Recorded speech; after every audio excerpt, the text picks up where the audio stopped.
Fidèles téléspectateurs de Cherif La Télévision, merci de nous recevoir chez vous et bienvenue à cette édition spéciale qui reçoit les membres de la Fédération Ansardine Internationale FADI, avec qui nous allons aborder les deux plus grands événements qui réunissent pas mal de monde ici dans la capitale malienne Bamako, notamment la Ziara organisée sur le site de Dounoumana en hommage aux membres de la famille chérifienne, et ensuite la grande mobilisation qui concerne le Maouloud Nabawi au stade du 26 mars sous la houlette de Seyyid Cherif Ousmane Madane Haïdara, guide spirituel des Ansar, président du groupement des leaders spirituels musulmans et du Haut Conseil islamique. Nous sommes avec ces membres composés de Cheikh Abdallah Sankare qui est à ma droite, et à ma gauche nous avons M. Khalifa Koulibaly qui était chargé de la commission d'organisation des deux festivités, la Ziara et le Maouloud édition 2020. Et ensuite nous avons M. Diarra, Seydou Diarra, qui est le directeur exécutif de la FADI. Et pour boucler la boucle à l'extrême, nous avons M. Seydou Traoré. M. Seydou Traoré est au conseil d'administration de la FADI. Avec ces personnalités, nous allons parler de l'organisation de ces deux événements, comme je viens de le citer en début d'émission, qui sont le Maouloud et la Ziara. Alors, soyez les bienvenus, messieurs. Et ma première question va s'adresser à monsieur Cheikh Abdallah Sankare de Oudouvou International. Alors, la première question, c'est de savoir le Maouloud, qui est une fête religieuse. On sait qu'il y a pas mal de fêtes religieuses. Et si on vous demandait de faire une différence entre le Maouloud et les autres fêtes religieuses, qu'est-ce que vous pouvez nous dire par rapport à cela? Au nom d'Allah, le tout miséricordieux, le très miséricordieux, et salut sur le prophète Mohammed sallallahu alayhi wa sallam. Et tout d'abord, je tiens à saluer les téléspectateurs partout où ils sont en disant assalamu alaikum wa rahmatullahi wa barakatuhu. Mes remerciements vont à l'endroit des guides spirituels des Ansar, à Seyyid Cherif Ousmane Madane Haïdara, le président du Haut Conseil islamique, et à toute sa famille. La question est que la différence entre la fête du Maouloud et les autres fêtes religieuses. Bon, le Maouloud est une fête religieuse, tout comme les autres fêtes. Mais la particularité en est que le Maouloud est vu dans l'islam comme la première fête. Comme la première fête. Et pourquoi je dis cela? Parce que le prophète Mohammed sallallahu alayhi wa sallam, ce n'était pas la venue du prophète, ni toi Famba, ni moi, mais seront musulmans. Donc, si le prophète est venu avec l'islam, et le prophète n'est pas tombé du ciel, donc il est né d'un être humain. Donc la naissance est la base, est la source de l'islam. Donc le Maouloud veut dire la naissance des prophètes sallallahu alayhi wa sallam. Le prophète est né à un jour. Et chaque fois que ce jour arrive, le prophète lui-même l'a célébré. Donc le Maouloud est la première fête. Le Maouloud est la source de l'islam. Comme les Bamara disent dans leur proverbe, Sonika disent Goshiki Nyokome Terry, ko Kananina Kafoko, Surakana Bora, Sahara là. Je ne sais pas comment expliquer, mais en français, c'est-à-dire, quelle que soit ta fierté d'avoir, n'est-ce pas, comme un ami, les chameaux, donc sache que le mort l'a mené du Sahara. Donc il faut être reconnaissant envers ces morts, n'est-ce pas? Donc c'est ça. Donc la fierté que nous avons aujourd'hui, nous, les musulmans, c'est l'islam. Qui est venu avec l'islam? C'est le prophète. Donc le prophète est né. Donc le jour de la naissance, c'est ça le Maouloud. Il y a un savant qui s'appelle Sha'rawi, il dit le Maouloud, c'est la racine. Donc, et les autres fêtes sont les branches de l'arbre.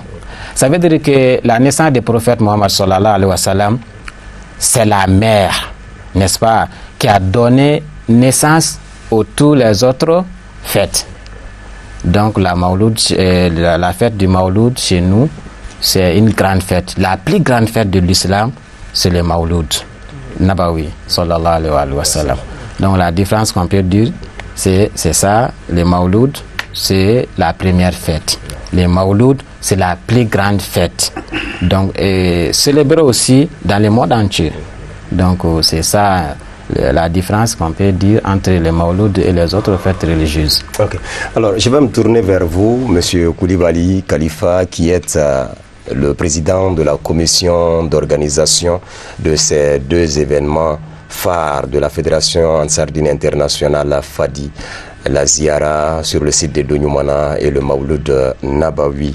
Nous savons tous que de tels événements nécessitent de gros moyens.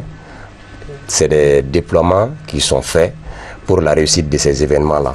Alors, quels sont les moyens organisationnels mis à disposition pour la réussite de ces deux événements qui sont la Ziara et le Mawlud? Merci Fomba. Permettez-moi d'abord de remercier tous les téléspectateurs qui nous regardent à cet instant.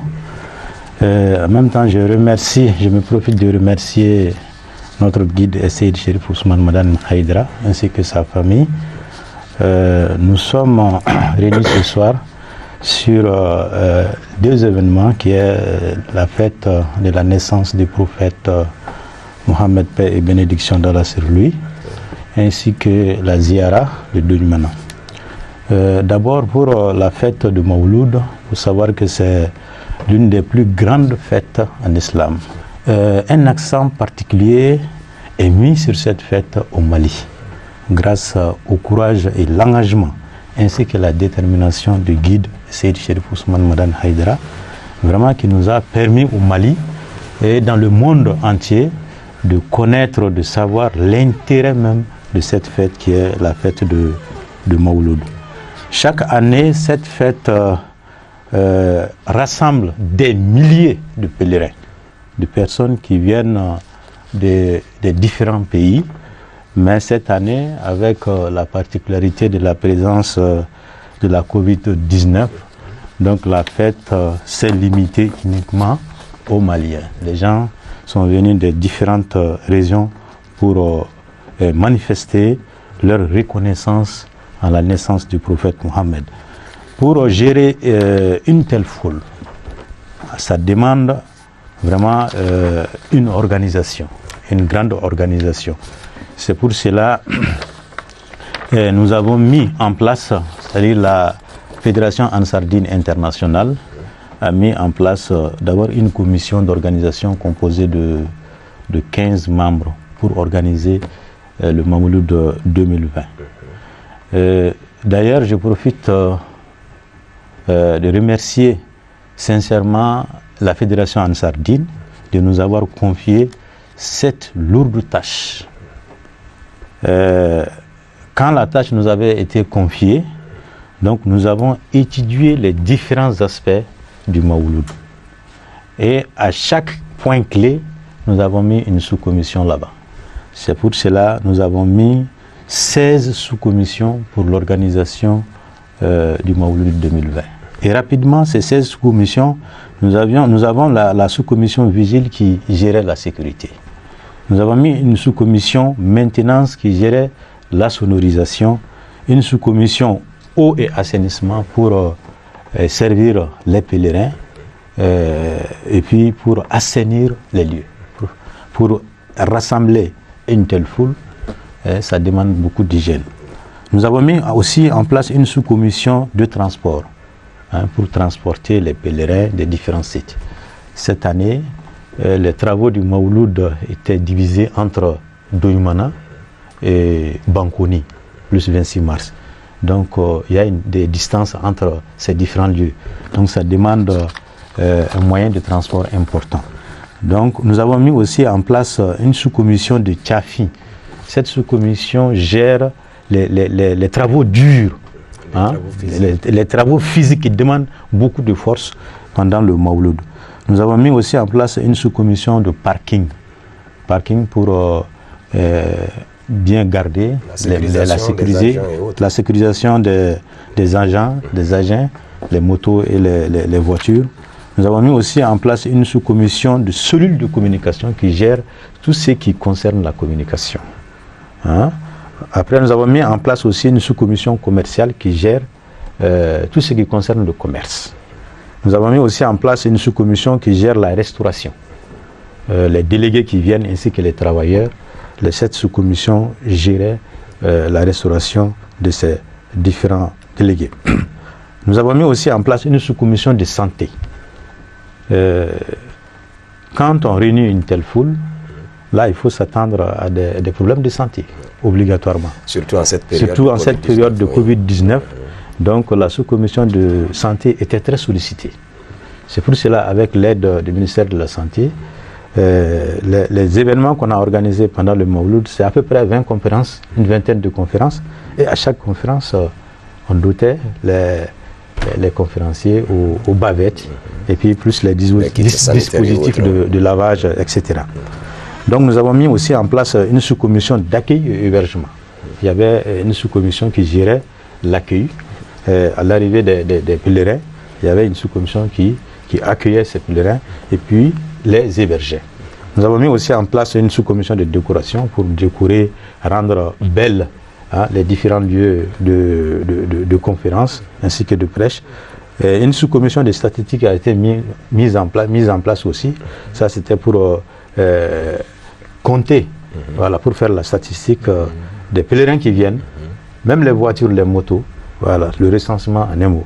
Nous avons mis aussi en place une sous-commission de logistique, c'était pour servir les différentes sous-commissions. Et enfin une sous-commission de Wudu, ça c'est des prêcheurs pour nous sensibiliser et puis pour nous diriger sur les règles islamiques. Voilà. Donc c'est ça, ces différentes sous-commissions que nous avons mis en place pour l'organisation du Mawlud et en même temps de la Ziara.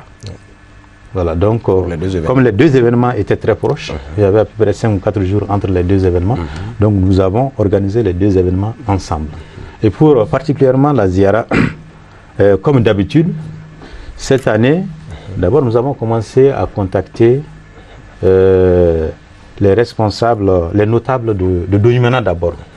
Voilà, le village de Domina, nous avons vu le chef de village l'informer comme quoi son village va recevoir bientôt une foule nombreuse pour la Ziara. Donc après nous avons été aussi à Fia, voilà, qui n'est pas loin de la famille de guides à Donimana. Donc là-bas aussi ils nous ont très bien accueillis. C'était pour les informer aussi que nous allons tenir dans leur contrée la Ziara. Comme le veut la tradition. Voilà, effectivement. Donc nous avons organisé la Ziara comme ça. Et la Ziara aussi, avec ces différentes sous-commissions, elles étaient dotées de matériel. Voilà, des matériels pour pouvoir bien organiser l'événement, comme le Mawlud. Voilà, c'est l'aspect organisationnel, voilà, presque des deux événements. Alors, Monsieur le Président de la Commission d'organisation, tout ceci a un coût, forcément. Mais au-delà du financement humain, de l'investissement humain, j'allais dire, je veux parler de la somme investie, le budget. Quant à ces deux événements, la Ziara et le Mawlud Nabawi, et si recette Yana, c'est laquelle? Ok. Bon, merci monsieur le journaliste. Je pense que c'est une très bonne question. Le budget investi dans le Mawlud d'abord. Le Mawlud, d'abord, nous avons reçu plus de 152 000 pèlerins cette année. Ça, c'est le record. On n'est jamais arrivé à ça, au Mawlud 2020. Et il y avait 6018 travailleurs.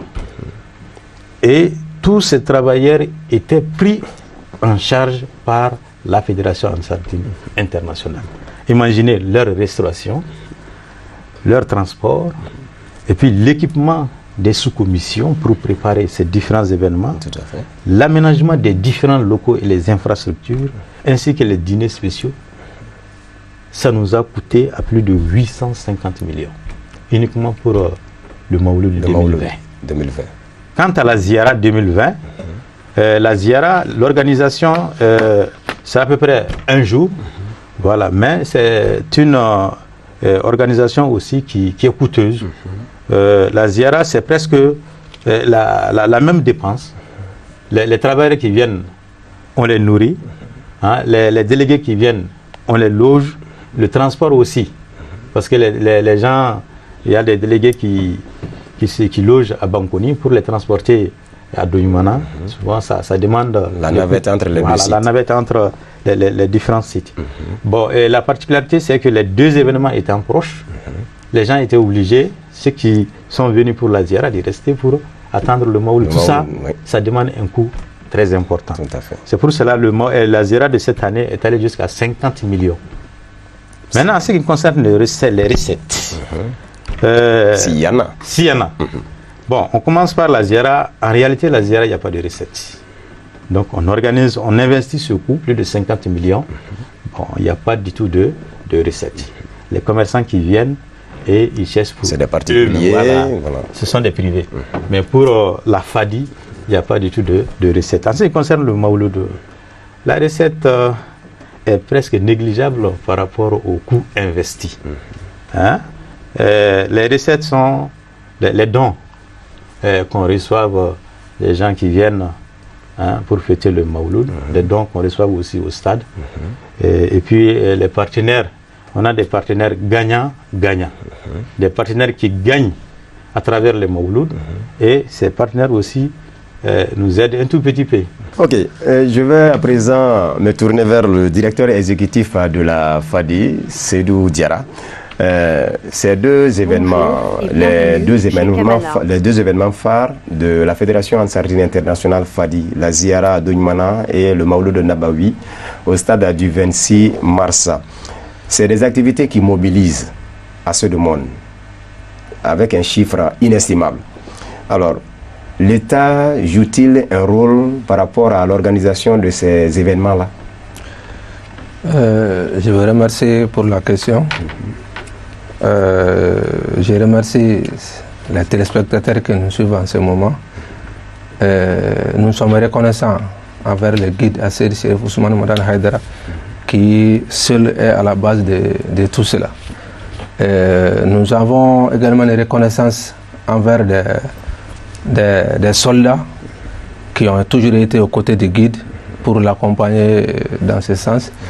Je pense aux braves dames de Medinekra et autres qui ont demandé au guide de rester, et les jeunes générations, les jeunes gens qui ont souhaité, qui ont initié la création de l'association en voulant l'appeler l'association pour le soutien de Haïdara, que les guides bien inspirés a dit que cette association c'est pour le soutien de l'islam, donc d'où Ansardine. Nous remercions nos autorités pour l'apport qu'ils nous ont apporté, parce que l'aide devient importante quand on ne s'y attendait pas. Tout à fait. Parce que les Maouloud, ça a commencé, on est à la 36e édition. Donc ça a commencé il y a très longtemps et nous avons compté sur notre propre force. Donc on n'attendait pas de l'aide de qui que ce soit. Donc l'aide apportée par l'État nous a plu énormément. Ça concerne quelques secteurs, à savoir les sites d'abord, à travers le ministère des Sports. Ils nous ont donné les stades gratuitement. Le site du Maouloud. Ça, c'est vraiment important. Au-delà de ça, vous avez évoqué la période. Nous subissons une crise sanitaire. Tout à fait. Donc, pour la prévention, le ministère de la Santé nous a octroyé également des kits de prévention de la COVID-19. Donc, des savons, des gels hydroalcooliques et environ 50 000 masques. Donc beaucoup de choses. Donc vraiment ça aussi c'est à saluer. Quand vous remarquez, nous sommes l'un des rares sites de Maouloud qui respectait les mesures de prévention à travers le port de masques et les autres. Également, nous remercions particulièrement le ministère de la Sécurité et de la Protection civile qui a déployé plus de 1000 agents pour le maintien d'ordre des 3 événements tenus au Maouloud. gratuitement. Ça, c'est une première. Attends, Monsieur Jaraka, vous dites que l'aide la plus précieuse est celle à laquelle on s'y attendait pas. Cela voudrait dire que c'est une première? Oui, c'est une première. C'est une première. La mobilisation des forces de l'ordre pour la sécurité des pèlerins et autres était à votre frais? Certainement, oui, bien sûr que oui. Ainsi que le site? Bien sûr que oui.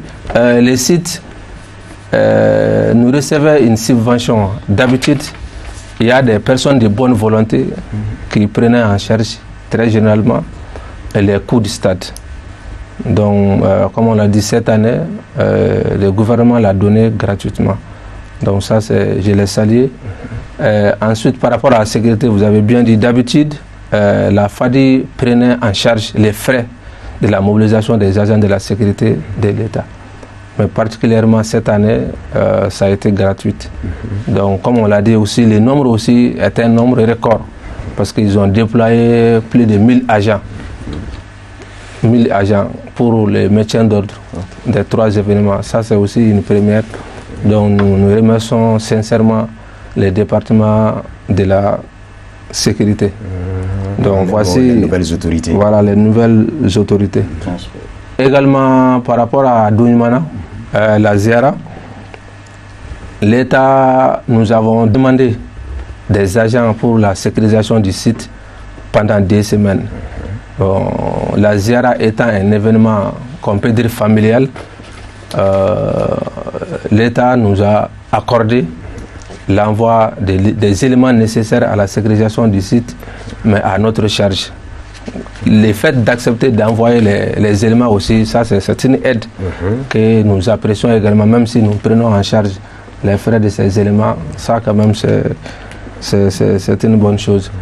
Et également les parcours Bangoni au stade. Le parcours du guide. Voilà, les parcours, les trajets. Lors des 3 événements. Voilà, lors des 3 événements a été sécurisé par les agents de l'État. Donc également les sites de Bangoni. Quand vous arrivez à Bangoni juste, vous observez, il y avait des agents de sécurité partout pour sécuriser les gens et leurs biens. Donc ça aussi, c'est l'apport de l'État. Nous les remercions beaucoup. Alors, nous savons également tous que le site qui reçoit les pèlerins de nos jours, Refuge du Monde, je vais parler du stade du 26 mars à Yirimadio, d'année en année, le taux augmente, sinon le nombre de pèlerins augmente d'année en année. Alors, quelles sont les dispositions prises au niveau de la Fédération Ansardine Internationale FADI afin de trouver un site pouvant abriter, héberger, contenir tous ces pèlerins-là qui chaque année veulent être auprès de Seyid Chérif Ousmane Madana Haïdara pour magnifier et célébrer la naissance du saint prophète Mohammed, paix et salut sur lui? Oui, effectivement, nous sommes conscients de la situation. Si vous remarquez, le guide s'est beaucoup plaint de la protection des citoyens depuis très longtemps. C'est une lutte qu'il est en train de mener pour la sécurisation et la protection des citoyens. C'est des Maliens. À long terme, nous avons des sites qui font plus de 200 hectares que nous allons aménager dans les années à venir pour l'hébergement de nos différents événements Mawlud et autres. Mais à court terme, nous avons pris des dispositifs à travers les organisateurs. Déjà au stade, vous voyez que vous soyez à l'intérieur ou à l'extérieur, vous êtes satisfait. Parce que vous avez l'image partout, vous avez les sons partout. Donc ça, c'est très important.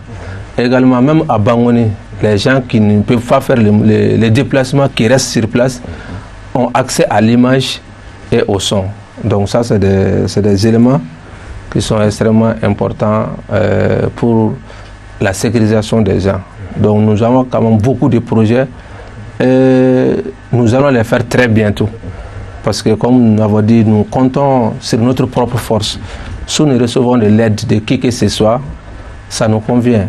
Mais si l'aide ne vient pas, nous allons réaliser tous nos projets petit à petit, Inch'Allah. Inch'Allah.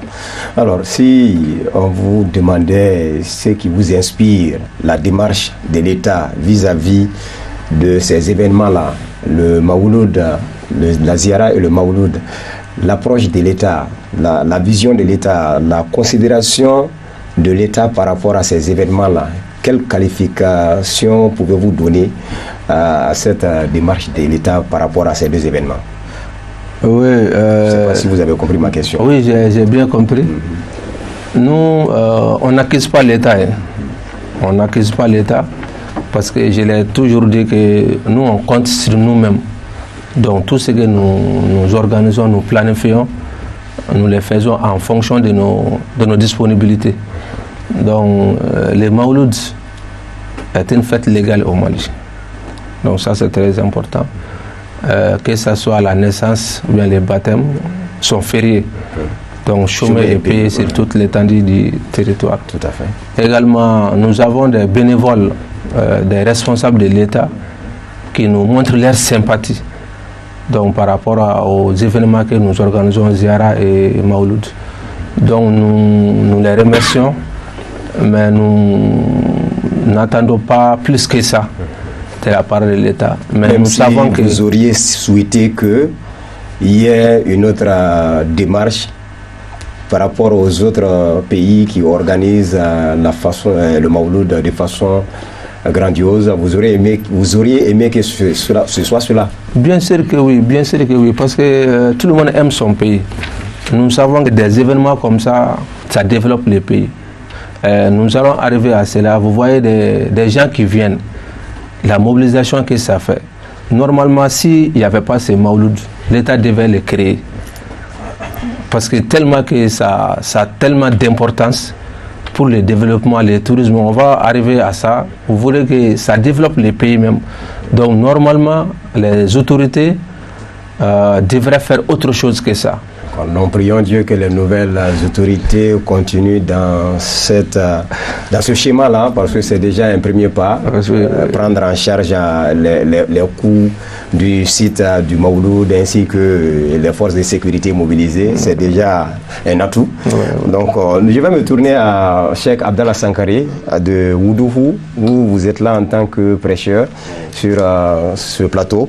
Alors, ma question c'est de savoir les avantages, sinon pourquoi les prêcheurs sont-ils mobilisés autour du guide spirituel des Ansar, plus de milliers de personnes autour du guide spirituel des Ansar lors des festivités du Mawlud? D'abord, il faut savoir qui sont ces prêcheurs.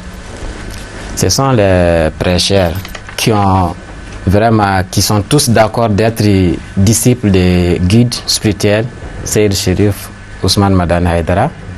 Et ces prêcheurs aussi ont tous prêté les 6 serments de l'islam. Ces prêcheurs sont diplômés. Il y en a parmi eux, il y a des personnes qui ont leur licence, et il y en a d'autres qui ont le master et même le doctorat. Moi-même qui vous parle, je suis en thèse de mon doctorat. Donc, ces prêcheurs aussi ont les différentes spécialités. Il y a des personnes qui sont spécialistes en langue arabe, la science du Coran, la philosophie et la charia, qui est la loi divine. Donc, la question qui tourne dans les têtes, pourquoi ces prêcheurs, avec leur diplôme, leurs différentes spécialités, tous près du guide, tous ont suivi les guides? Pourquoi? Donc bon, il y a une chose qui est très claire. Nous savons que ces prêcheurs ne les suivent pas pour raison de l'argent, parce qu'ils ne peuvent pas satisfaire des milliers de personnes, plus de milliers de personnes.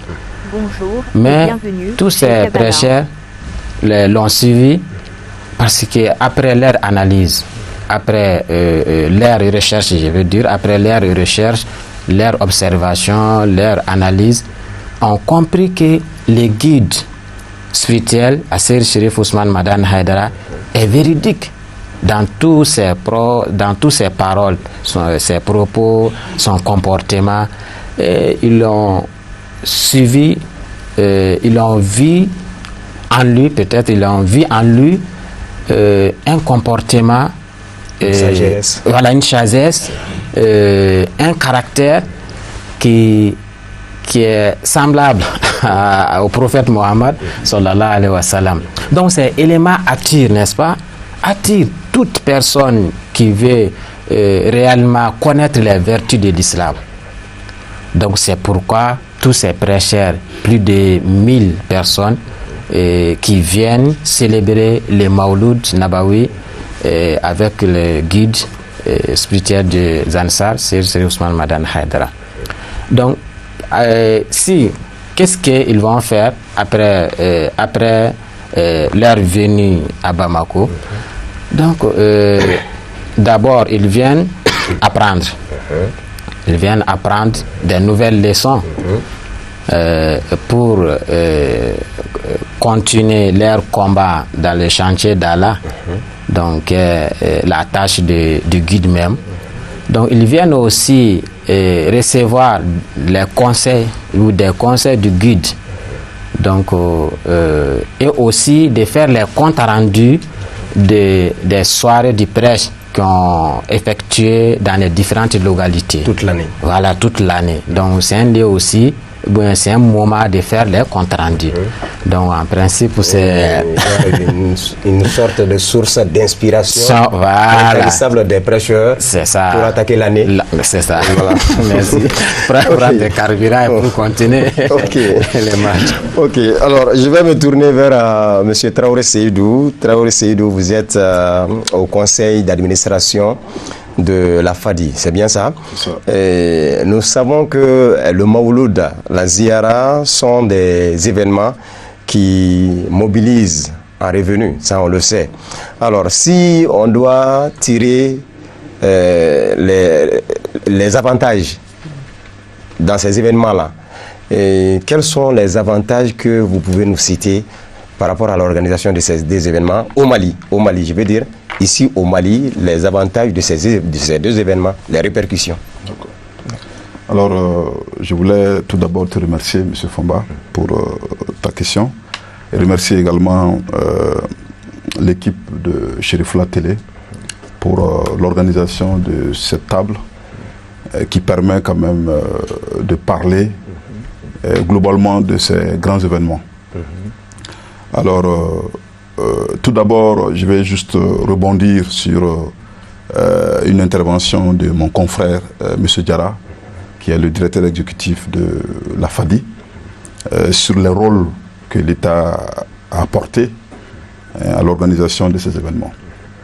Alors, on sait très bien que le Mawlud a lieu sur différents sites, tenant compte de son importance, notamment le stade du 26 mars. Pour que ce stade puisse être accessible, qu'on puisse organiser le Mawlud, il a fallu aussi l'implication et l'intervention du ministère des Transports à travers la Direction nationale de routes, donc qui a pris toutes les dispositions pour réhabiliter la voie qui passe devant l'hôpital du Mali, et d'une part, et qui aussi a dégagé tous les dépôts d'emprunt tout autour du stade. Il y avait également des caniveaux ouverts, parce qu'il y a une entreprise qui est l'entreprise Razel, qui exécute présentement les travaux de la RN6, Tour d'Afrique jusqu'à Irimadio, qui avait fait de l'entrée des stades des dépôts d'emprunt. Tous ces dépôts ont été dégagés. Alors, et puis les sites d'insécurité, parce que quand on réalise, on aménage des travaux, les routes, il y a des points d'insécurité qui ont fait l'objet aussi d'intervention de la Direction nationale des routes. Donc c'est les liés vraiment de les remercier pour leur mobilisation, pour la réussite de cet événement. Alors la question que vous avez posée, elle est extrêmement importante. Elle se résume à l'avantage que le Mali se procure de ces événements. Alors, le Mawlud, c'est un événement religieux extrêmement important.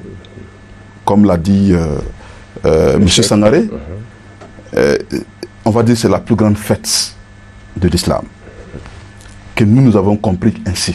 Voilà. Mais libre à ceux qui peuvent interpréter autrement. Mais à travers les mouvements que nous avons vraiment notés, on peut dire que le Mawlud d'aujourd'hui est ce que représente le pèlerinage à la Mecque pour l'Arabie Saoudite. Le Mawlud représente la même chose pour le Mali. Rien qu'à regarder le nombre de pèlerins, rien qu'à regarder les échanges commerciaux, les échanges économiques, cet événement a une toute autre dimension. Je suis moi-même économiste et ingénieur en statistique. J'ai participé à beaucoup d'études à travers l'Afrique, des études scientifiques, des études socio-économiques. Donc j'ai une idée tout à fait claire de l'évaluation de l'impact d'un événement du genre sur la situation économique et macroéconomique d'un pays. Alors, malheureusement, on n'a pas fait une étude poussée, il n'y a pas eu une étude scientifique sur l'apport du Mawlud ou de la Ziara sur l'économie malienne. Mais cependant... Une approche globale. Tout à fait. Cependant, on peut se permettre, sans se tromper, voilà, sans se tromper, de faire ce qu'on appelle des estimations grossières, voilà, de l'impact de ces événements. Et ces événements, ces estimations m'amènent justement à m'intéresser à des impacts directs et indirects, d'une part, et des impacts induits. Voilà. Pour la première catégorie, je vais m'intéresser essentiellement à des dépenses qui sont engagées à travers ces événements. Le premier poste de dépenses importante concerne la restauration et autres produits alimentaires. Le président de la commission d'organisation vient de nous annoncer que il y a eu plus de 150 000 pèlerins qui ont assisté au Mawlud 2020 au Mali. Et je prends l'exemple de ces 150 000 pèlerins pour qui aura besoin certainement au moins de 1000 francs CFA par jour. Ça vous fait banalement, et sur les 7 jours, parce que le Mawlud a lieu sur 7 jours, ça vous fait 1,50 milliard déjà de dépenses pour la restauration de tous ces pèlerins. Et le deuxième poste le plus important concerne le transport national et international. Parce que tout ce monde qui se mobilise de l'intérieur et également à Bamako, lors de ces événements, comme vous avez si bien dit, pour le stade du 26 mars, à Douimana, à Bankoni, tous ces événements mobilisent tout un monde. Alors ce transfert-là, ce transport, je donne simplement pour les 150 000 pèlerins, je prévois 10 000 francs CFA par pèlerin. Et ça vous fait également 1,5 milliard qui entrent dans l'économie du Mali. L'autre dépense concerne la communication. On a tous remarqué que pendant la semaine de Mawlud, les réseaux sont saturés. Et tous les opérateurs de téléphonie peuvent vous le confirmer. Donc c'est une occasion également en or pour ces opérateurs-là. Et pour qui j'ai évalué à peu près les dépenses de communication pour 500 francs par pèlerin. Et pour 7 jours, ça vous fait un demi-milliard, soit 525 millions de francs CFA.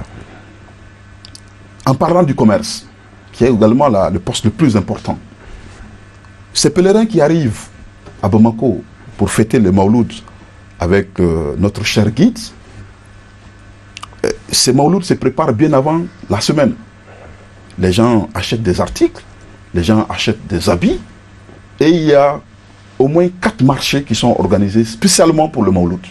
Il y a la foire du Mawlud, il y a des marchés qui sont organisés tout autour du stade, il y a des marchés qui sont organisés à Bankoni, et des marchés aujourd'hui qui sont organisés à Douimana.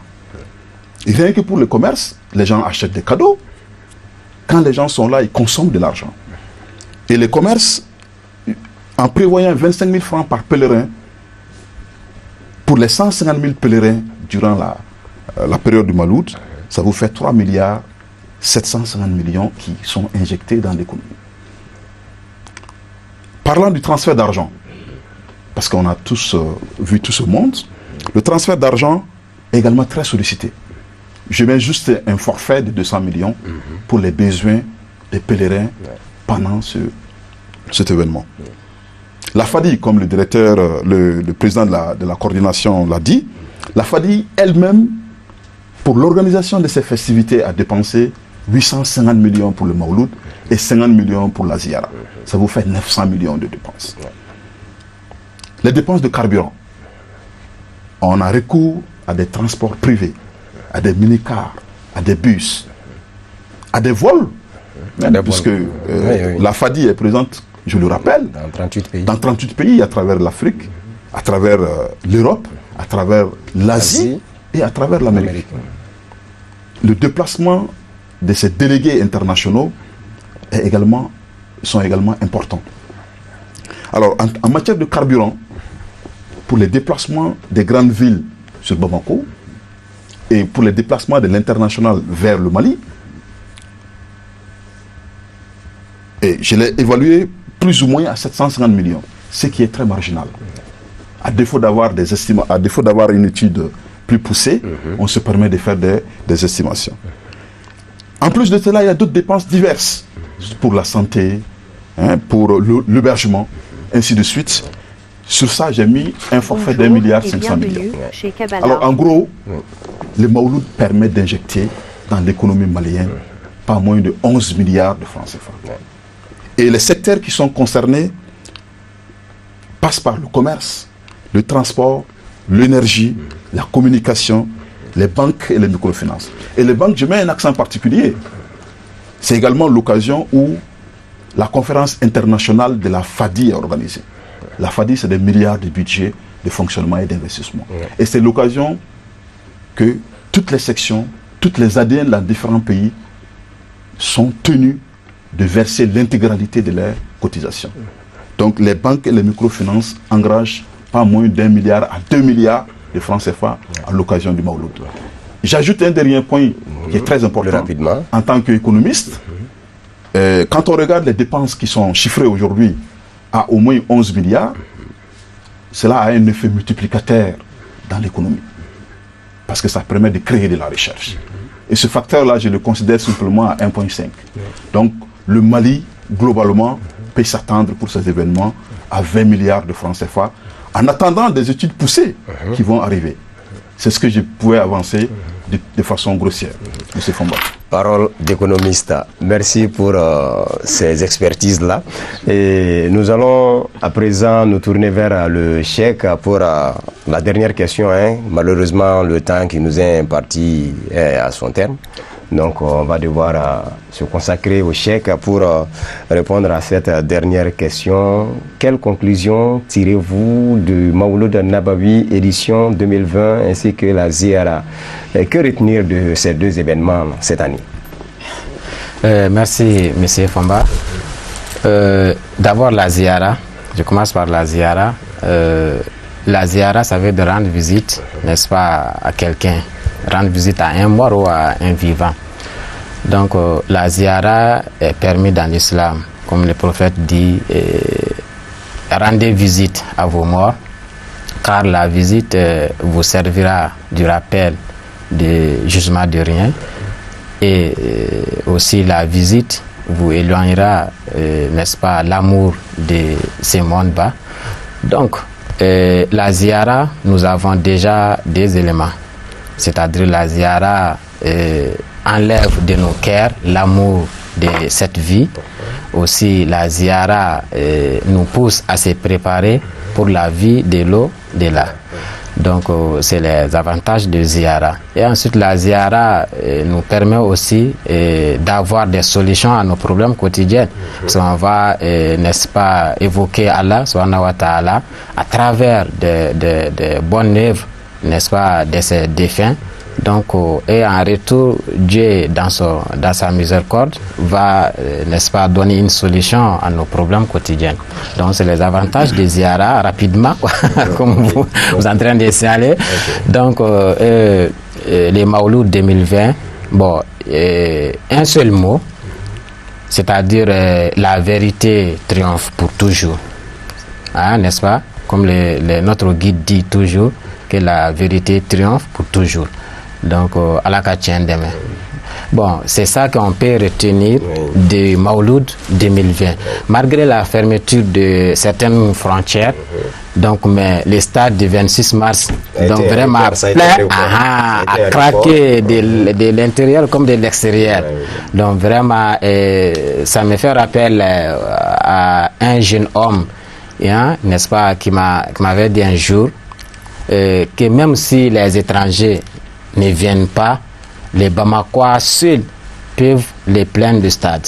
Donc vraiment aujourd'hui je confirme je confirme ces propos. Donc c'est un lieu de remercier, n'est-ce pas, les Maliens, donc très particulièrement les Bamakois, donc pour leur amour à travers les guides spirituels, pour leur amour envers le prophète Mohammed sallallahu alayhi wa sallam et envers les Maulouds. Donc la leçon qu'on peut tirer, c'est ça. Donc nous connaissons que le guide vraiment ne dit que la vérité. Le guide est sur la vérité, il ne dit que la vérité, lui-même c'est la vérité dans tous ses comportements. Donc merci. Merci infiniment, Cheikh Abdallah Sankaré. Merci, fidèles téléspectateurs de Chérif La Télévision, vous qui nous suiviez chez vous. Nous recevions ici sur ce plateau cette édition spéciale les membres de la Fédération Ansardine Internationale FADI notamment, certains membres des différentes commissions chargées de l'organisation du Mauloud Nabawi et de la Ziara sur le site de Donyumana. Nous avions Cheikh Abdallah Sankaré au nom de la commission Woudouhou et Khalifa Koulibaly qui est le président de la commission d'organisation du Mauloud et de la Ziara édition 2020 et Seydou Diarra est le directeur exécutif de la FADI et à l'extrême nous avions M. Seydou Traoré qui est au conseil de l'administration de la FADI et économiste de surcroît et voilà il nous a donné pas mal de directives par rapport aux revenus qu'on peut tirer par rapport à ces différents événements là. Merci d'avoir accepté l'invitation et merci de nous avoir suivis de chez vous et on se donne rendez-vous Inch'Allah à un autre plateau Inch'Allah et bien de choses à tout le monde.